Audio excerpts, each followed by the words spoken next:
à provisão financeira. E daí em diante, nessa sessão, ele trabalha com argumentos muito fortes a questão da legitimidade que há no sustento do obreiro. Aquele que trabalha na obra de Deus, ele tem o direito de usufruir daquilo que provém da terra onde ele está trabalhando. Ele faz algumas perguntas dentro da argumentação que ele escolhe usar para tratar a questão do sustento financeiro. Quem serve num exército à própria custa? A resposta implícita é ninguém, porque todo soldado que vai à guerra recebe provisões externas do governo, por exemplo. Quem cultiva uma vinha e não se alimenta do seu fruto?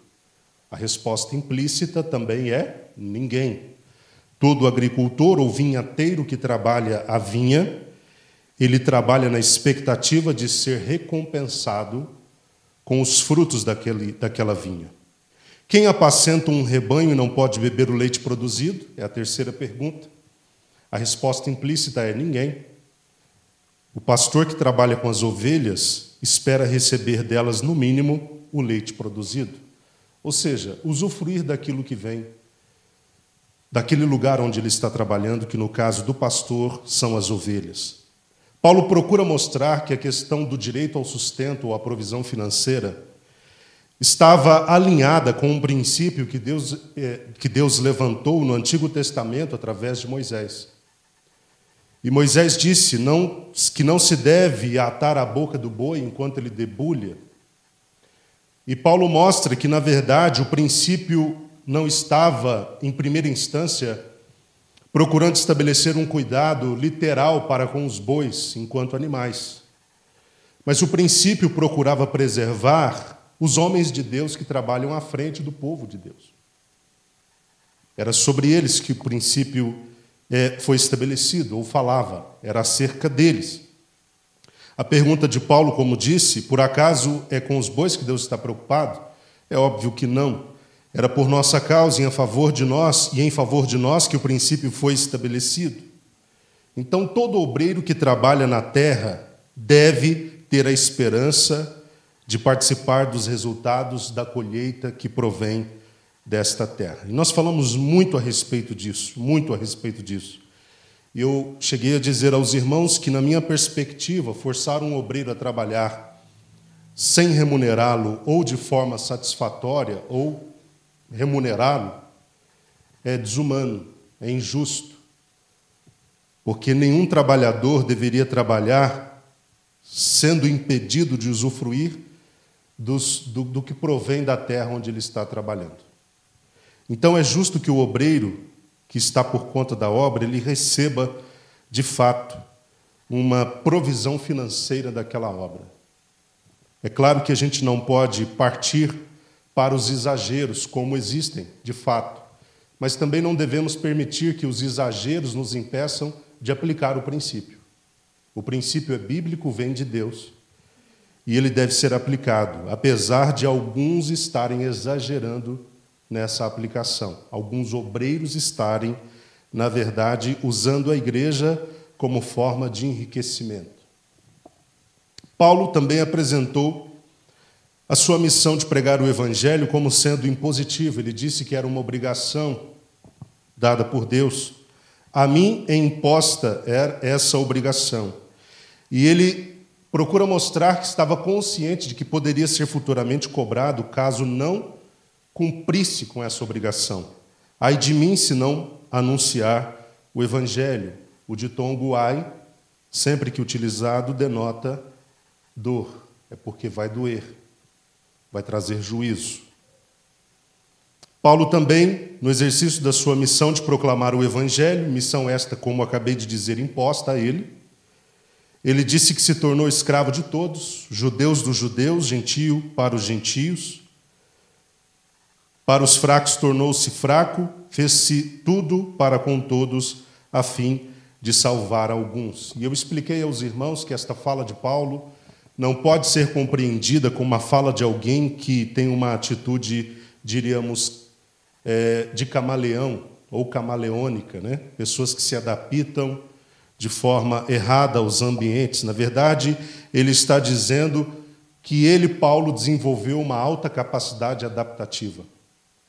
Ele conseguiu circular nos mais diversos públicos da melhor forma, atingindo cada público no seu próprio mundo. Entre os judeus, ele falava como um judeu, atingindo os judeus no seu mundo. Entre os gentios, da mesma forma. Entre os fracos, da mesma forma. E assim por diante. Porque o seu intuito era não só cumprir a missão impositiva, mas, de forma consequente, também colaborar com o Evangelho, se tornar coparticipante dele. E, finalmente, ao final do capítulo 9, dos versículos 24 a 27, Paulo procura demonstrar a disciplina pessoal necessária para se manter abrindo mão dos seus direitos. Eu acabei me esquecendo de dizer isso. Depois que ele relaciona os direitos a que o obreiro tem autorização para usufruir, ele diz que ele, particularmente, resolveu abrir mão desses direitos. Tá? Primeiro ele fundamenta que o direito é bíblico. Depois ele procura mostrar que, de forma voluntária, ele abriu mão dos direitos, para que nada na cidade de Corinto pudesse impedir o progresso do Evangelho. Agora, obviamente, essa decisão de se manter como alguém que abriu mão dos direitos exigia muito de Paulo. E para falar da disciplina envolvida nessa decisão, ele usa a figura de uma das modalidades dos Jogos Istmicos, que eram próximos dos Jogos Olímpicos que nós temos hoje. Ele fala da modalidade do atletismo, e ele diz que o atleta precisa correr focado em alcançar o prêmio, precisa treinar de forma rigorosa, deve correr com objetivo e, finalmente, subjugar seu próprio corpo para alcançar os resultados. Então, ele usa a figura do atleta, como nós vimos de forma muito ampla na quarta-feira passada, para falar sobre a disciplina envolvida ali na sua decisão de se manter abrindo mão de seus direitos. Chegamos no capítulo 10. Nós veremos hoje 3 divisões principais. A primeira, do versículo 1 até o versículo 13, Israel, um exemplo de indisciplina no uso da liberdade. Segundo, a ceia de Cristo versus a ceia dos demônios, dos versículos 14 ao 22. E, finalmente, dos versículos 23 a 33, os limites da liberdade cristã. Lembrando aos irmãos que os 3 capítulos em conjunto trabalham a questão da liberdade, ok? A questão da liberdade cristã. Capítulo 8, capítulo 9, capítulo 10, onde ele encerra essa temática. A título de uma rápida recapitulação, capítulo 1 a 4, ele trata do quê? De forma geral, sem muito detalhamento, a respeito das divisões na igreja. Do capítulo 5 até o capítulo 7, ele trabalha basicamente a questão da imoralidade na igreja. Do capítulo 8 ao capítulo 10, trabalha a questão da liberdade cristã. Dos versículos 1 a 13, então, vejamos, Israel, um exemplo de indisciplina no uso da liberdade. Depois que Paulo, no capítulo 9, como eu disse, usa a questão da figura do atleta para falar da disciplina necessária ao crente, a todos eles, não só a Paulo, no uso da sua liberdade cristã, agora ele procura usar um exemplo negativo no Antigo Testamento, para mostrar que, se de um lado há aqueles que podem usar a sua liberdade cristã de forma positiva, como ele, Paulo, fez, por outro lado, há aqueles que podem usar a mesma liberdade cristã de modo negativo. Israel é o exemplo do modo negativo no uso da liberdade cristã. Ele mostra como Israel foi não só indisciplinado, como também irresponsável no uso desta liberdade, o que acabou custando caro a este povo.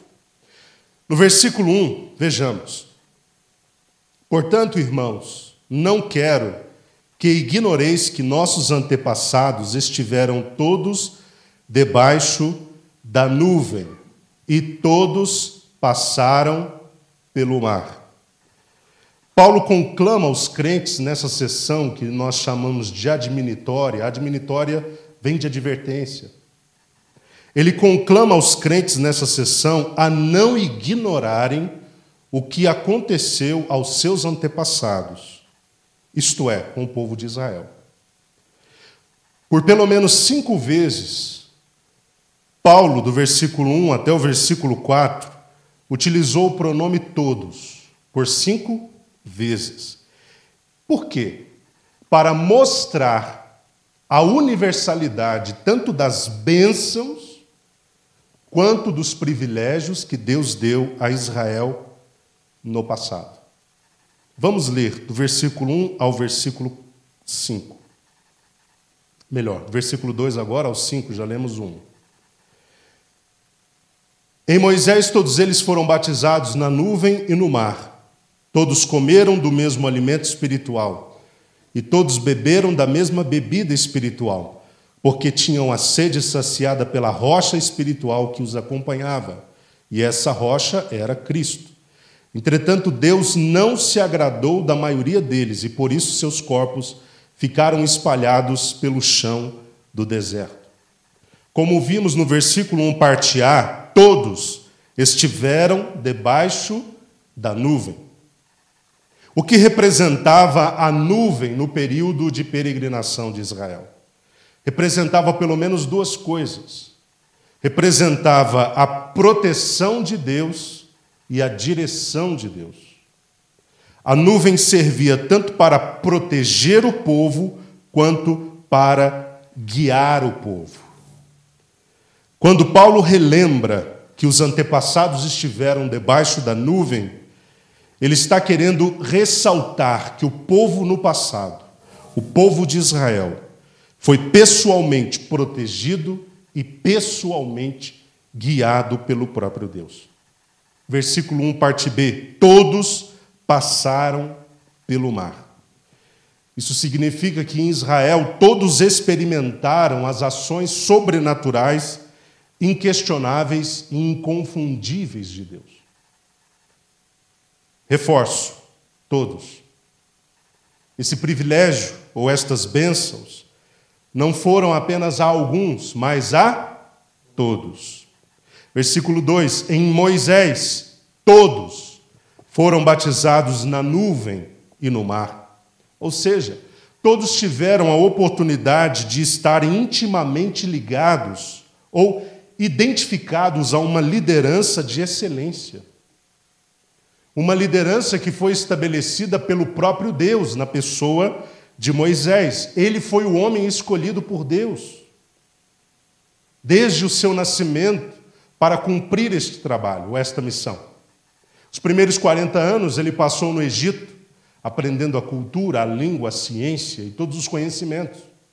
Depois do episódio do assassinato, ele vai para o deserto de Midian, passa 40 anos ali no deserto, assistindo aquele que veio a ser o seu sogro, Jetro, no cuidado das ovelhas. Quando ele sobe no monte, Deus o chama, o vocaciona para o trabalho de libertar Israel do cativeiro egípcio. Ele aceita a missão e ele vai e ele coordena todos os trabalhos de saída e de peregrinação por muitos anos. Então, quando o texto diz, e Paulo diz que eles foram batizados na nuvem e no mar em Moisés, está falando a princípio dessa identificação com uma liderança excelente, estabelecida pelo próprio Deus. E se identificando com essa liderança intimamente, eles passaram por uma espécie de batismo, não é? E esse batismo tipifica, esse batismo em Moisés, tipificava o batismo que viria no Novo Testamento em Cristo Jesus. Se Israel foi batizado em Moisés, de forma tipológica, a igreja e os crentes são batizados em Cristo, porque ele é o cumprimento do tipo, ele é o antitipo. Em Cristo nós fomos também batizados e nos identificamos com ele em sua liderança e em seu senhorio. Versículo 3, todos comeram do mesmo alimento espiritual. Ou seja, todos se alimentaram, não só do maná que vinha do céu, todas as manhãs de forma extraordinária, mas também de todas as demais provisões de Deus, dos demais cuidados de Deus. E não só isso, também se alimentaram das palavras espirituais que emanaram de Deus. Todos eles receberam da parte de Deus instruções em forma de palavras para que eles pudessem viver de modo a agradar a Deus e a alcançar todo o conjunto de promessas que ele estipulou e estabeleceu. Versículo 4. Todos beberam da mesma bebida espiritual. Todos em Israel viram que, por vezes, Deus teve de extrair água de rocha. Sim ou não? É um milagre? É um milagre. Durante a peregrinação, por diversas vezes, eles presenciaram ações como estas, de Deus, para suprir a sede deles. E estas rochas tipificavam Cristo também. Assim como a água que delas brotavam, também tipificavam Jesus. Porque Jesus Cristo é aquele que estava prefigurado no Antigo Testamento, através da rocha e da água que dela jorrava, e ele está presente no Novo Testamento, a partir da sua vinda, com a sua igreja, acompanhando a sua igreja durante a sua peregrinação nesta terra, suprindo em cada crente a sua sede espiritual. É isso que Paulo está mostrando. Então, todos foram abençoados, todos alcançaram privilégios, todos receberam bênçãos, intervenções, presenciaram milagres, como eu disse, inconfundíveis, incontestáveis. Todos receberam o mesmo de Deus. Mas Paulo contrapõe esse todos com muitos, mas muitos foram desqualificados e reprovados. Vocês estão me entendendo que ter acesso às bênçãos e aos privilégios de Deus não necessariamente coloca o crente num lugar de sucesso espiritual? Existem muitas pessoas que têm acesso a tudo que Deus está fazendo, a tudo que Deus está concedendo por meio da sua graça, por meio do seu favor. Mas isso não significa que necessariamente, ao final, eles vão alcançar as promessas de Deus. Eles vão alcançar a pátria prometida. Porque ter acesso às bênçãos e aos privilégios, como Israel nos mostra, não significa nada. Porque todos tiveram acesso, mas muitos foram desqualificados e reprovados. Por quê? Não souberam usar a sua liberdade para glorificar a Deus e para obedecer a Deus. No versículo 5, como lemos, Paulo destaca: Deus não se agradou da maioria deles. E a consequência da reprovação de Deus foi que apenas 2 daqueles que saíram do Egito entraram na terra prometida, a saber, Josué e Calebe. O restante do povo, como diz o versículo 5, foi vergonhosamente morto nas areias do deserto. Estamos falando da geração que saiu do Egito. Como nós devemos encarar todo esse desfecho trágico? Paulo responde essa pergunta que emerge naturalmente do texto no versículo 6. Vejamos o que diz o versículo 6. Esses fatos ocorreram como exemplo para nós, a fim de que não cobicemos o que é ruim como eles fizeram. Então, como nós devemos encarar todo esse desfecho trágico de Israel?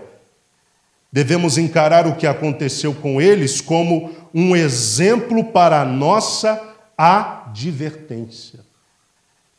Um exemplo para a nossa advertência. para que nós não caiamos no erro, primeiro, de cobiçar, isso está relacionado ao desejo, e também não caiamos no erro de fazer, isso está relacionado ao comportamento. Não cobiçar o que eles cobiçaram, não fazer o que eles fizeram. Mas o que eles fizeram e cobiçaram, para que fossem assim desqualificados e reprovados? Paulo responde também essa pergunta natural que emerge do texto. Dos versículos 7 até o versículo 10, ele diz: não vos torneis idólatras, como alguns deles foram, conforme está escrito. O povo se assentou para comer e beber e levantou-se para se entregar à orgia. Não nos entreguemos à imoralidade, como alguns deles assim agiram, e num só dia morreram cerca de 23.000. Não devemos pôr à prova a paciência de Cristo, como alguns deles fizeram, e por isso foram mortos pelas serpentes. E não vos entregueis à murmuração, como alguns deles resmungaram e foram mortos pelo destruidor. O povo de Israel, segundo palavras do próprio apóstolo Paulo, cometeu pelo menos 4 erros gravíssimos. E estes erros levou Israel à desqualificação e reprovação. O primeiro erro, versículo 7, como lemos, eles foram idólatras. Eles foram idólatras. Não vos torneis idólatras, porque eles foram idólatras. A idolatria foi um problema que os irmãos sabem que acompanhou Israel de forma persistente por muitos anos, ocasionando inclusive os cativeiros assírio com as 10 tribos do norte e babilônico com as 2 tribos do sul. Na letra que nós lemos nos textos bíblicos, nós vemos que Deus enxergava os atos de idolatria de Israel como uma atitude constrangedora de infidelidade conjugal. Sim ou não? Sim. Deus olhava para Israel nos seus atos de idolatria como uma mulher que está negociando um casamento de fidelidade com o marido estável por uma aventura com algum amante qualquer. Esse foi um dos erros cometidos pelo povo de Deus. E os irmãos podem perceber nos textos bíblicos do Antigo Testamento como Deus, por diversas vezes, principalmente quando você lê os profetas maiores, você vê como Deus estava irritado com aquela atitude, com aquela decisão, porque ele estava se sentindo traído, desprezado, desrespeitado pelo seu povo. A idolatria, assim como no passado, hoje ainda incomoda muito o coração de Deus. Pena nós não termos tempo para falar um pouco mais sobre isso. Mas Deus se sente intimamente atingido quando qualquer que seja a pessoa entra ou envereda pelo caminho da idolatria. Quando ela coloca alguém no lugar de Deus no seu coração. E nós temos de tomar cuidado. Existem pessoas que se prostram diante de deuses que são feitos de pau, pedra, madeira, outros se prostram até mesmo diante de deuses que eles colocam ali na sua mente como sendo deuses e que são pessoas, na verdade.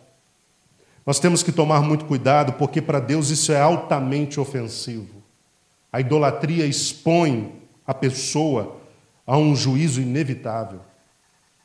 Eles cometeram também a imoralidade. Eles foram imorais, o versículo 8 mostra. Nós vemos que a imoralidade em Israel, ela aconteceu muitas das vezes através das uniões conjugais mistas. E o episódio que Paulo menciona no texto do versículo 8 faz referência a Números, capítulo 25, versículo 1 a 9. Eu gostaria que, em casa, os irmãos lessem esse texto com maior atenção. O texto diz que os israelitas, os homens de Israel, se envolveram com mulheres moabitas. Isso provocou uma praga muito grave no meio do povo. Deus ordenou que os cabeças fossem enforcados para que a praga cessasse. Houve o episódio do zelo de Finéias, que ele trespassa um casal que estava cometendo imoralidade às vistas de todos, traspassa com a sua lança. Inclusive, Deus elogia a atitude de zelo daquele rapaz. E, finalmente, o saldo foi de 24.000 mortos. E talvez você esteja dizendo, mas Paulo disse que foi 23 mil. Mas eu gostaria de chamar a atenção para essa expressão, num só dia. Dos 24 mortos, 1.000 mortos, num só dia foram 23 mil. Em números nós temos o saldo completo, né? No total do que aconteceu, 24 mil morreram. Paulo destaca que dentro do que morreu, ou dos que morreram, 23 mil foram apenas num dia. Eles também colocaram a paciência de Cristo à prova, ou a paciência de Deus, versículo 9. Os irmãos sabem como Israel, por diversas vezes, se comportou como uma criança briguenta, birrenta, que provocava a ira de Deus de forma contumaz, constante. Por diversas vezes, Israel chegou a agir de forma presunçosa, achando que Deus não cumpriria suas promessas, sejam as promessas de vitória e até mesmo as promessas de punição. Isso testou a paciência de Deus. E Moisés cita o episódio dos que morreram picados pelas serpentes. Isso está em Números, capítulo 21, versículo 4 a 9. Você lê também na sua casa. Esse é um pecado também que até hoje coloca pessoas debaixo de uma disciplina forte de Deus. E não apenas uma disciplina forte de Deus. No caso de uma não restauração, no caso do não aprendizado da lição, pode trazer também condenação. Pessoas que ficam testando a paciência de Deus. Qualquer pessoa que não leva a sério a vida com Deus, qualquer pessoa que insiste em permanecer de forma instável no seu relacionamento com Deus, está testando a paciência de Cristo. Está testando a paciência de Deus. E todos que o fazem terminarão como Israel, debaixo de uma disciplina rigorosa e uma provável condenação. Quinto, ou quarto, eles se entregaram também à murmuração, versículo 10. A murmuração, eu diria que foi um dos pecados mais cometidos durante todo o período da peregrinação. Os irmãos sabem que por diversas vezes também Israel reclamou contra Deus, se irritou contra Deus e se irritou até mesmo contra Moisés em sua liderança. Israel sofria desse profundo e persistente sentimento de ingratidão e insatisfação. E os irmãos sabem que quando a ingratidão soma-se à insatisfação, tem-se murmuração. Você pode observar que existe um padrão na vida dos murmuradores. Primeiro, eles são ingratos. Segundo, eles são insatisfeitos. Constantemente insatisfeitos. Isso é muito ruim para Deus, assim como é ruim no mundo natural. Imagine você viver e conviver com uma pessoa constantemente insatisfeita e ingrata. Uma pessoa que não se satisfaz com nada que é feito, com nada que acontece, com nada que Deus dá, com nada que Deus faz. Uma pessoa que age de forma ingrata, não sendo agradecido pelo que Deus já fez, pelo que Deus está fazendo. Essa pessoa entra por um caminho muito perigoso, que é o da murmuração. E é ruim conviver com uma pessoa dessa. Como é ruim para Deus ter um crente desses. Porque o crente murmurador, ele é terrível, porque ele não se contém em apenas ser ele murmurador. Ele coloca outras pessoas na mesma trajetória de murmuração. Isso afeta a igreja de forma terrível. Porque os que bendizem, infelizmente, não têm o mesmo poder daqueles que murmuram e maldizem. Porque o ser humano está naturalmente inclinado para maldizer, para o murmurar. E quando ele se encontra com alguém que está nesse trajeto, se ele não vigiar, fica muito fácil entrar no mesmo trajeto.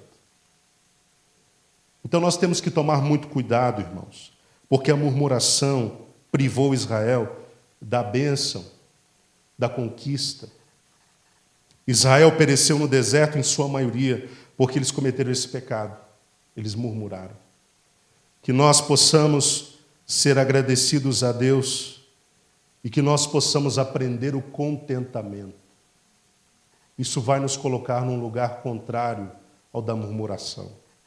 Deus pode não ter feito tudo o que nós pedimos até o momento, mas sejamos gratos por tudo que Ele já fez até agora e trabalhemos na esperança de que Ele vai fazer muito mais para que o seu nome seja glorificado. Mas cuidado, esse é um conselho que Paulo dá à igreja de Corinto, que a Bíblia dá a nós hoje, cuidado com a murmuração. Quando nós abrirmos os nossos lábios, que seja não para reclamar, não para murmurar, porque, como eu disse, Israel murmurava tanto de Moisés quanto de Deus, murmurava da liderança humana e da liderança divina. E nós temos de tomar cuidado, porque quando o indivíduo ou o crente entra pelo caminho da murmuração, ele está pedindo a disciplina de Deus e uma provável condenação eterna. Então, que tomemos muito cuidado ao abrir dos nossos lábios, que as palavras que fluem, que sejam palavras de bênção. Se nós não temos nada bom a dizer, o silêncio é o melhor. Porque a Bíblia diz que até o tolo, quando fica calado, passa-se por sábio. Há uma sabedoria no silêncio. Se nós não temos nada de produtivo, de edificativo, para liberar pelos nossos lábios, pela nossa língua, então que fiquemos em silêncio. Porque, do contrário, nossa indisciplina no falar pode nos colocar num lugar terrível de condenação. No versículo 11, Paulo reforçou que o que aconteceu a Israel nos serve de exemplo. Tudo isso lhes aconteceu, versículo 11, como exemplo, e foi escrito como advertência para nós, sobre quem o final dos tempos já chegou. Então vejam que ele reforça que tudo isso mencionado, todo esse exemplo serve para a nossa advertência. Todos nós temos, como crentes, de aprender com o exemplo de Israel, para não copiá-lo. Versículo 12. Assim, aquele que julga estar firme, cuide-se para que não caia. Note, eu gostaria de chamar a atenção dos irmãos para o verbo cuidar. No versículo 12. Aquele que julga estar firme, cuide-se para que não caia. Note o verbo cuidar. Está no imperativo afirmativo, cuide-se. Cuide-se, ou seja, cuide cada um de si mesmo, observando seus próprios procedimentos e não os dos outros. Como é que eu não vou imitar o exemplo péssimo de Israel? Cuidando de mim mesmo. Essa é uma tendência contra a qual nós temos de lutar sempre no meio da igreja, porque o ser humano também tem a facilidade de identificar o problema dos outros e não o próprio problema. Quando Jesus falou sobre isso, ele disse, você tem a capacidade de enxergar o cisco no olho do teu irmão. Isso denota precisão, sim ou não? Denota precisão. Mas não enxerga a trave que está no teu, imprecisão. Precisão na avaliação dos erros dos outros e imprecisão na própria avaliação de si mesmo. Ou na autoavaliação. Nós temos que tomar muito cuidado. Cuide-se, não cuide dos outros. Os outros são os outros, eles prestarão individualmente contas a Deus. Eu vou prestar contas de mim, eu devo cuidar de mim. Porque tem gente que não faz porque o outro não está fazendo. Tem gente que deixa de ser santo porque o outro não está sendo santo. Tem gente que deixa de cumprir com o que é correto porque o outro não está cumprindo com o que é correto. A Bíblia nunca diz que você tem que responder pelo outro, você tem que responder por você. Cuide-se. Aquele que julga estar firme, cuide-se. Olhe para você mesmo. Segundo, note também o verbo cair. Cuide-se para que não caia. Cair aqui significa, num primeiro momento, cair na disciplina do Senhor. Porque o nosso Deus, como Pai, Ele é disciplinador. Vocês sabem disso, né? Porque tem gente que gosta de só admitir a face amorosa de Deus. E Ele é amoroso mesmo. Só que, por outro lado, o mesmo Deus que é amoroso é disciplinador, como um pai, que apesar de amar o seu filho de forma incondicional, não vai deixar de discipliná-lo. Porque há amor na disciplina. Então, cuidado para não cair, a princípio ou num primeiro momento, na disciplina do Senhor. O que eu disse, uma disciplina que, quando não validada pela transformação e mudança de comportamento, pode levar à condenação. Porque tem gente que não responde positivamente à disciplina do Senhor. E ao invés de melhorar os atos, piora os atos. Isso coloca essa pessoa num lugar de condenação, não mais de disciplina, mas de condenação. Houve um momento, durante os dias de Jeremias, em que Deus disse: não adianta orar por esse povo, eu não vou ouvir você. Não adianta jejuar por essa nação, eu não vou ser favorável a ela. Sabe o que Deus estava dizendo? Passou o período da disciplina, agora veio a condenação, e não a oração que mude isso. Nós temos que tomar cuidado para não mal aproveitar o tempo de disciplina do Senhor. Nós temos que aprender o que Deus está querendo ensinar, porque o mau aluno é condenado. Aquele que não aprende o que Deus está querendo dizer acaba sendo condenado. Nós temos que tomar muito cuidado com isso. Tem gente que infelizmente não aprende, por mais que Deus use métodos diversos, não aprende. Tem gente que é como arroz no fundo de um pilão. Você pode, vou usar a expressão que eu não conheço outra, socar aquele arroz com toda a força do mundo. Você não separa a casca dele. Assim é muitos ímpios. Eles estão como o arroz no fundo do pilão. Deus pode usar o instrumento que for e bater sobre eles, que a impureza ou a infidelidade ou a impiedade não se separa deles. Eles não aprendem. Que nós sejamos bons alunos. Israel não foi. Mas que nós sejamos bons alunos. Se nós julgamos estarmos de pé, então devemos cuidar para que não venhamos a cair na disciplina do Senhor e numa provável e possível condenação.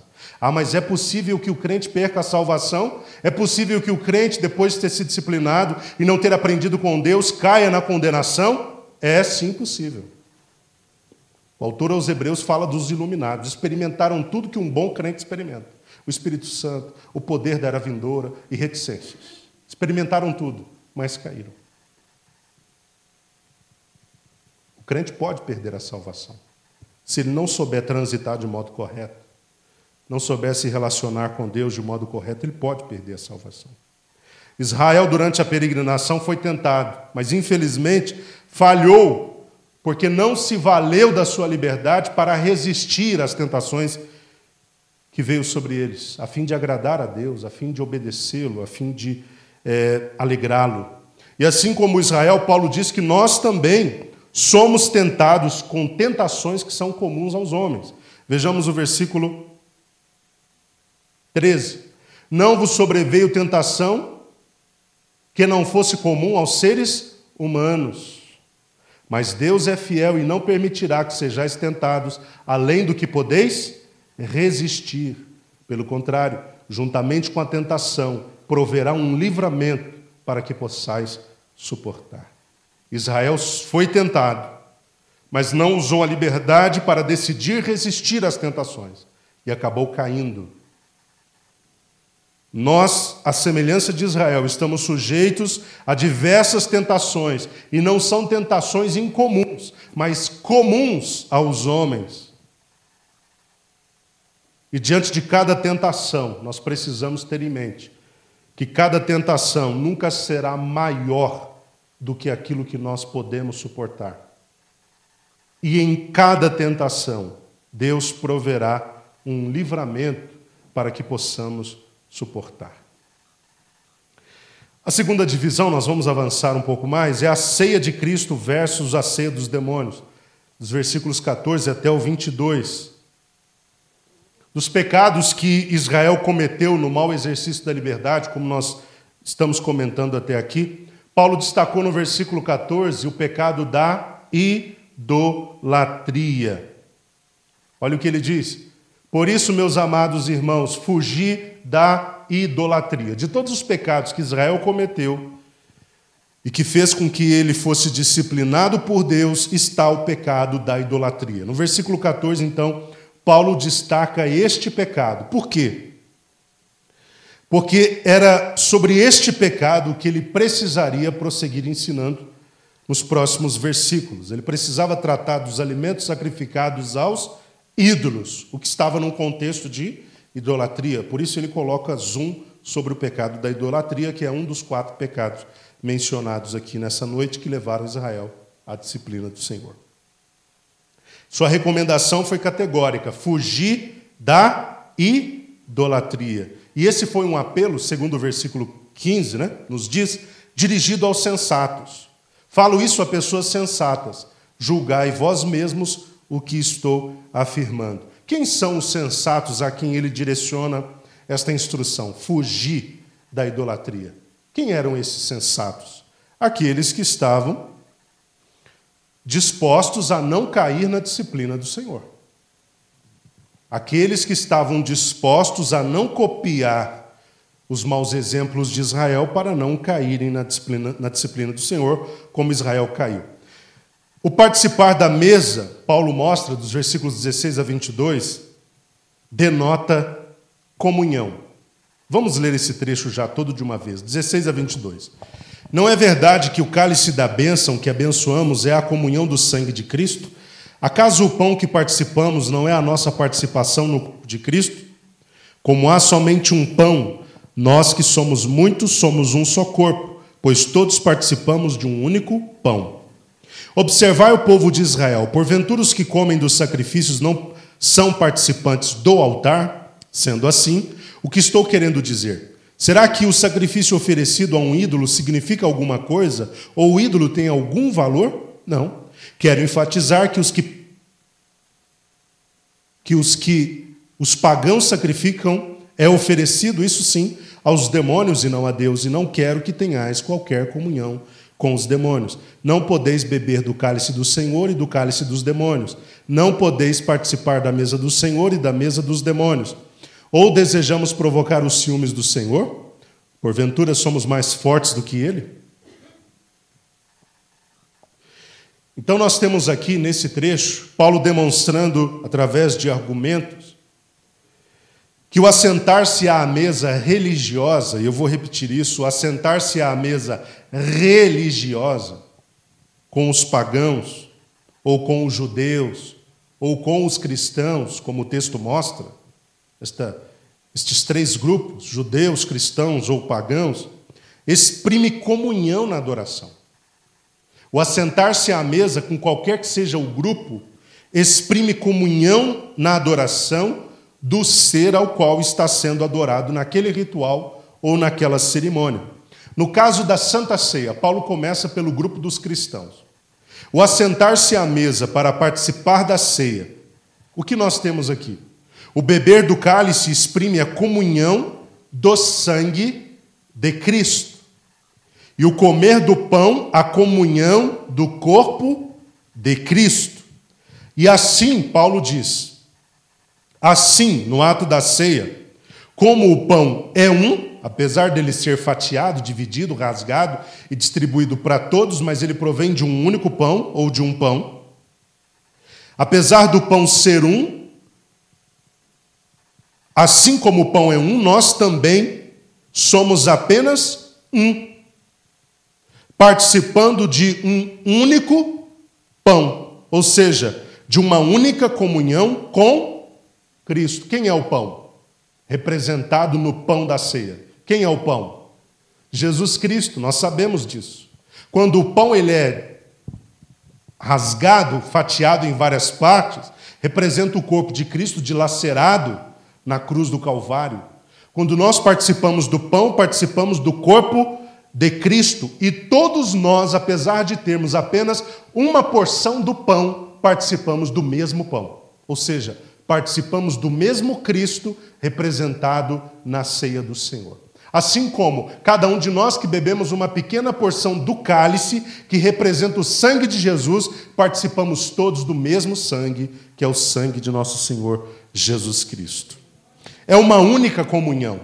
Nós somos uma igreja diversa, onde todos celebram uma única comunhão. Nós podemos ter aqui na congregação 200 pessoas, mas será apenas uma comunhão, porque é um Cristo, é um pão, é um sangue. Nós nos congregamos e participamos em torno de uma mesa que visa celebrar a Cristo. Paulo procura demonstrar isso. É um pão, uma comunhão. E a palavra participar aqui no grego significa tomar parte.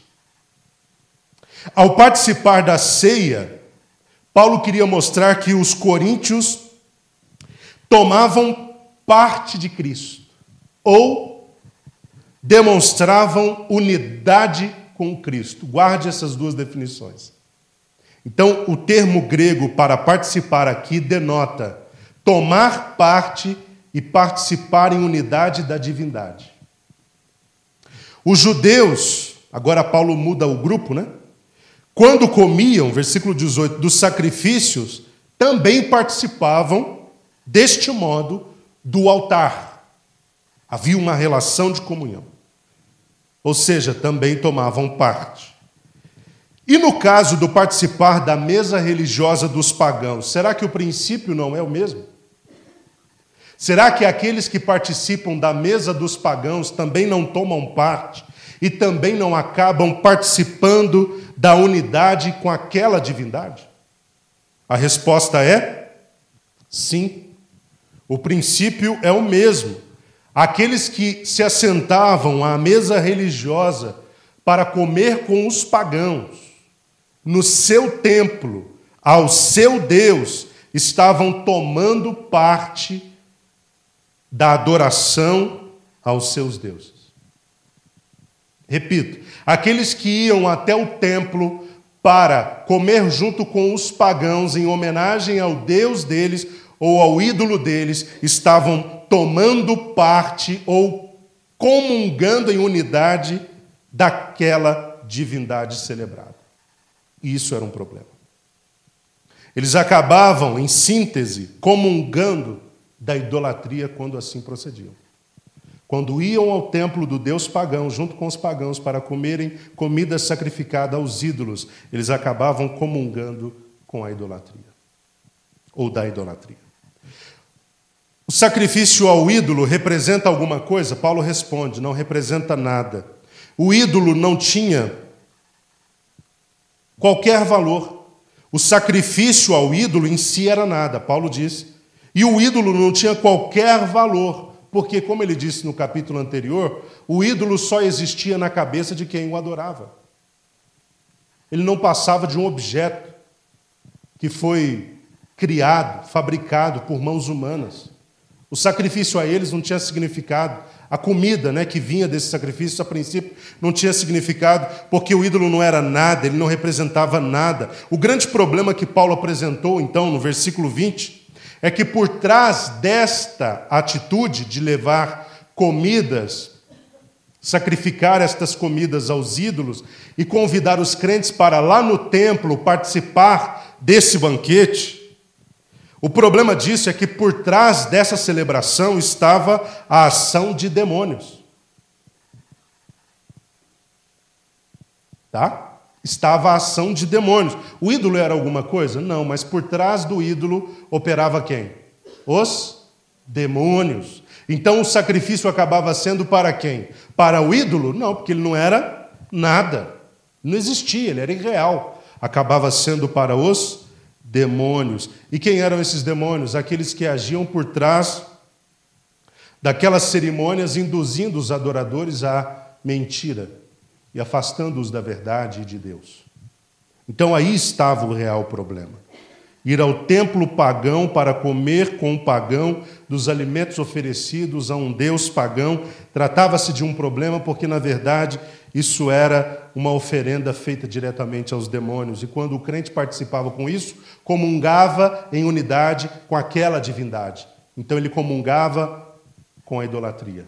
Porque por trás da idolatria está a ação de demônios. Tá? Por trás da idolatria está a ação dos demônios. Se os crentes da igreja se assentassem à mesa, então, no templo do ídolo, para comer carne com aquele ofertante pagão, eles estariam participando, então, de uma comunhão com os demônios. Porque eram eles que estavam por trás disso. E esse comportamento seria inadequado. Vejamos o versículo 21 de novo. Não podeis beber do cálice do Senhor e do cálice dos demônios. Não podeis participar da mesa do Senhor e da mesa dos demônios. Como alguém que participava da ceia do Senhor, bebia do vinho, comia de uma porção do pão, poderia ao mesmo tempo ir ao templo pagão para comer com o pagão um alimento sacrificado ao seu Deus. Isso era aceitável? Não.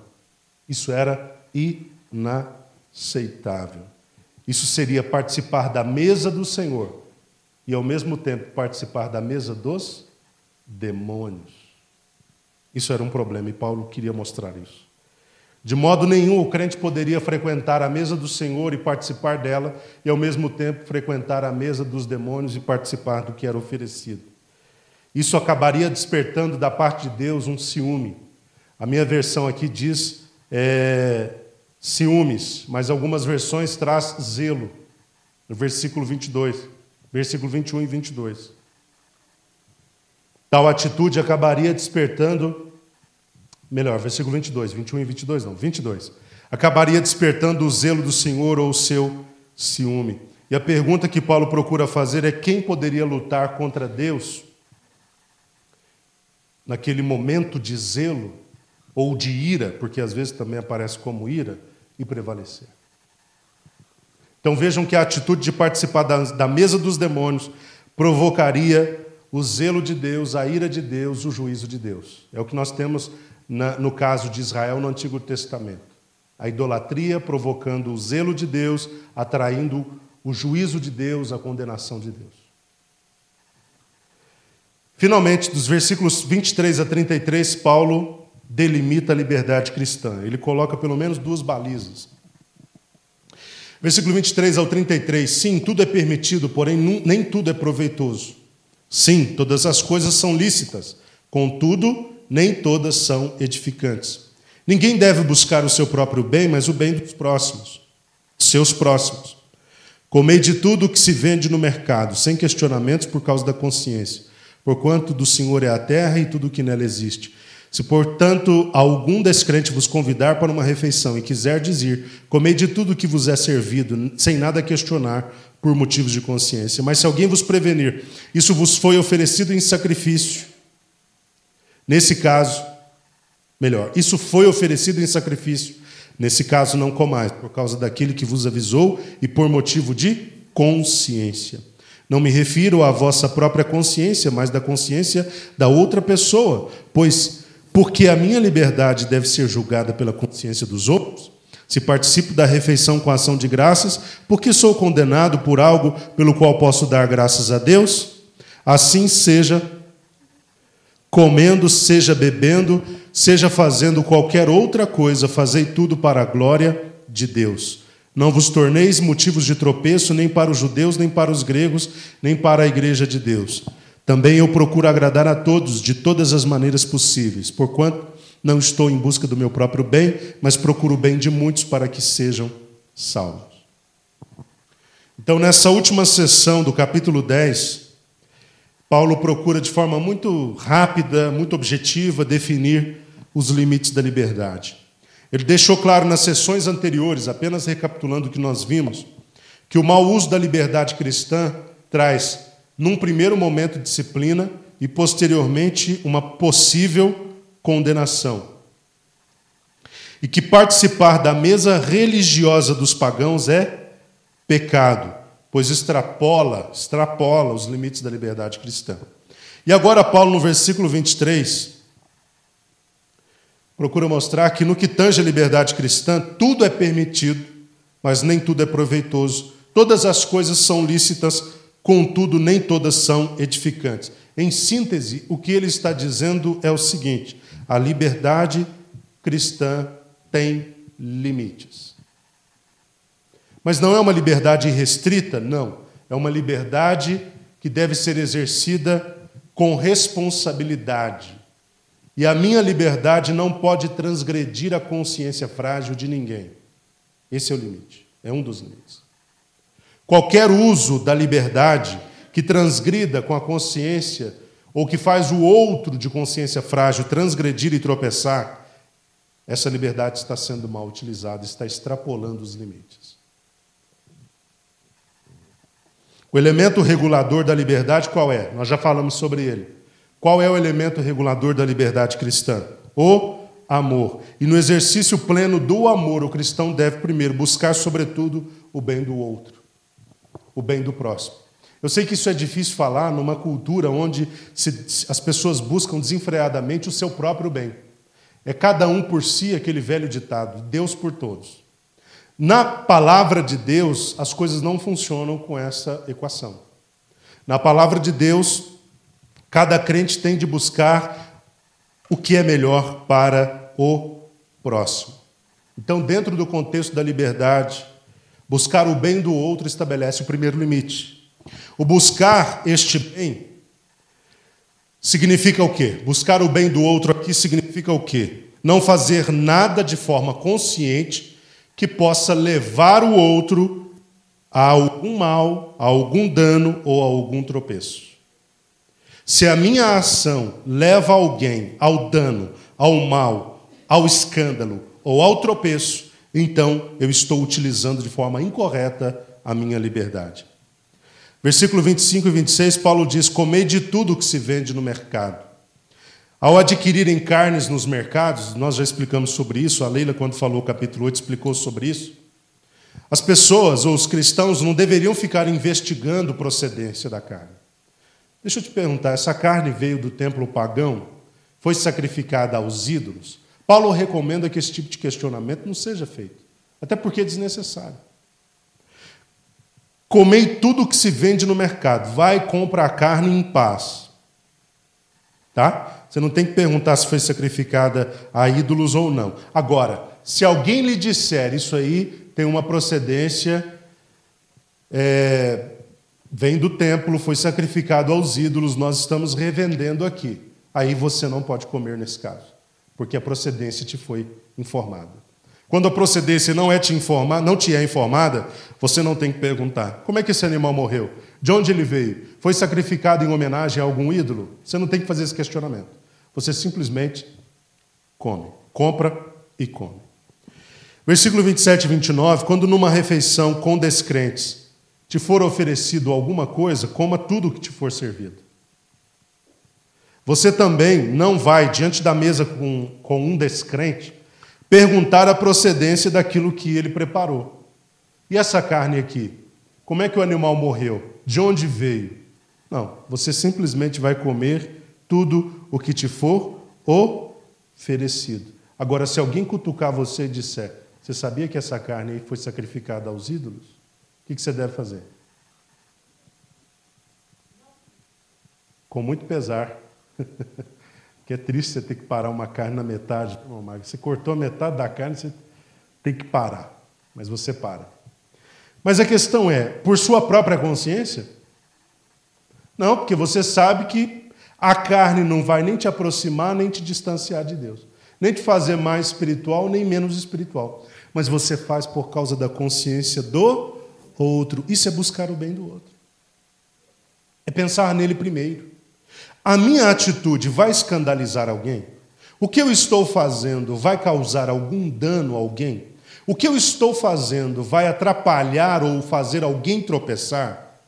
Se a resposta for sim, vai atrapalhar, vai causar algum dano, então eu uso a minha liberdade para abrir do direito de fazer.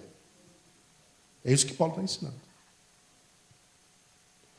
E a segunda baliza, se a primeira é buscar o bem do outro, isso regula a nossa liberdade? Está promovendo o bem do outro? Sim, é a primeira baliza. A segunda baliza, isso glorifica a Deus? Versículo 29, parte B até o 30. Então, além de nós buscarmos o bem do outro, né, o bem do outro cristão, do outro ser humano, nós devemos também buscar a glória de Deus em tudo o que nós fazemos. Paulo queria mostrar que os crentes de Corinto deveriam agir dessa forma. Vocês têm que buscar a glória de Deus, seja comendo, bebendo, fazendo qualquer outra coisa. E esse princípio, como eu disse, estabelece a segunda baliza ou o segundo limite da liberdade cristã. Ao dizer isso, Paulo queria... ao dizer isso, alguns cristãos poderiam começar a questionar. Mas, Paulo, eu devo usar a minha liberdade sem ferir a consciência dos outros, como você está dizendo. Então significa que eu devo julgar o meu procedimento a partir da consciência dos outros? E por que que o simples ato de dar graças a Deus não é suficiente quando nós estamos diante de uma situação, por exemplo, de um banquete organizado por um incrédulo? Como é que eu posso moldar o meu comportamento por causa da consciência fraca dos outros? Paulo respondeu mostrando que qualquer que seja a atitude, por mais que seja seu direito, mas esta atitude não glorifica a Deus, então a liberdade usada nesse contexto está sendo mal utilizada. Eu pergunto, quando alguém se escandaliza, alguém tropeça, alguém desvia da fé, alguém nega Jesus por causa de um ato que eu pratiquei dentro do meu direito de ser livre, quando alguém chega nesse lugar de tropeço, Deus está sendo glorificado? Deus não está sendo glorificado. Eu transgredi o segundo limite da liberdade cristã. Então a liberdade, nesse caso, ela não se torna legítima, mas transgressora. Uma liberdade transgressora. Eu acabei de transgredir contra Deus, não porque não fosse meu direito fazer o que eu fiz, mas pelo fato do que eu fiz ter ferido a consciência de alguém, fazendo com que a glória não fosse de Deus nesse caso, ou com que aquela situação não atribuísse glória a Deus. Então, eu acabei pecando contra Deus nessa situação. Então, a segunda baliza que nós temos é a de glorificar a Deus. Quer comais, quer bebais, quer façais qualquer outra coisa no exercício da sua liberdade cristã. Faça isso para a glória de Deus. Ou seja, o desdobramento daquilo que você fez deve ser a glória de Deus. Deus, ao final, tem de ser glorificado. Se alguém saiu tropeçando, danificado, então a sua liberdade foi mal utilizada. Tá, irmãos? Isso é forte, porque nós, hoje, como nunca, antes precisamos ouvir muito a respeito do bom uso da liberdade. Nós não podemos atropelar as pessoas em nome dos nossos direitos. Muito cuidado, porque nós seremos julgados por isso. Então, que a minha liberdade não fira o outro, que a minha liberdade não leve o outro ao pecado, que a minha liberdade não faça o outro tropeçar ou transgredir a sua consciência. Os versículos 32 e 33, para nós fecharmos, Paulo, ele procura asseverar que nós não devemos nos tornar pedras de tropeço para ninguém. Eu não posso ser uma pedra de tropeço para ninguém. Seja esse alguém judeu, seja ele grego, seja ele crente, seja ele quem for. Eu não posso me tornar pedra de tropeço. O compromisso de Paulo era o de agradar a todas as pessoas, ou o máximo possível delas, para o bem delas. Porque Paulo colocava o bem das pessoas acima do próprio bem. Ele entendia que, caso não o fizesse, ele estaria colocando obstáculos à salvação daquelas pessoas. Então, para não colocar obstáculos à salvação de ninguém, Paulo colocava o bem dos outros acima do seu próprio bem. Então, para nós fecharmos essa questão de hoje, ou a questão desta sessão, capítulo 8, 9 e 10, nós precisamos ter em mente os limites da liberdade. Nossa liberdade precisa responder positivamente a duas perguntas. Primeiro, promove o bem do outro? Segundo, glorifica a Deus? Tem que responder positivamente às duas perguntas. Ou seja, a resposta para as duas perguntas precisa ser sim. Se for não, então eu devo abrir mão do meu direito, enquanto ser livre, para não causar dano a ninguém, nem deixar de glorificar o nome do Senhor. Que Deus em Cristo continue abençoando cada um dos irmãos.